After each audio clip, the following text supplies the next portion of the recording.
Bahrain ఇప్పుడు ఏదైతే Gulf దేశాల్లో కీలకమైనటువంటి బహ్రెయిన్ ఒకటి. బహ్రెయిన్ మీద వాస్తవంగా అక్కడ ఏంటంటే దాని మీద పట్టు కోరుకుంటున్నది ఇరాన్. ఎందుకంటే బహ్రెయిన్‌లో ఉండేది ప్రజల పరంగా చూస్తేనేమో షియా ముస్లింలు ఎక్కువ.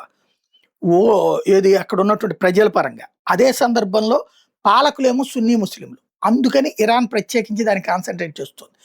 బహ్రెయిన్‌లో ఉన్నటువంటి ఆస్తుల ధ్వంసం సీరియస్‌గా జరుగుతోంది. బహ్రెయిన్‌లో ఓ పక్కన యుద్ధం మిగతా వాళ్ళందరిది ఆగినా సరే బహ్రెయిన్ మీద ఇరాన్ ఈ తెల్లవారుజామున కూడా దాడి చేసింది. వరుసగా మిస్సైల్స్‌తో దాడి చేస్తుంది. ప్రత్యేకించి మనామా మీద దాడి చేసుకొచ్చింది. అక్కడున్న ప్రైవేటు ఆస్తుల ధ్వంసం ఎక్కువ చేసుకొస్తుంది. అలాగే ఆయిల్ నిక్షేపాల మీద ధ్వంసం ఎక్కువ చేసుకొస్తుంది. ఆయుధాగారాల మీద ధ్వంసం ఎక్కువ చేసుకొస్తుంది. బహ్రెయిన్ మీద విరుచుకుపడినటువంటి ఇరాన్ పంపించినటువంటి డ్రోన్లు, మిస్సైళ్ళని ఎయిర్ డిఫెన్స్ సిస్టమ్స్‌తో 99% కూల్చేశామని చెప్పి బహ్రెయిన్ ప్రకటించింది.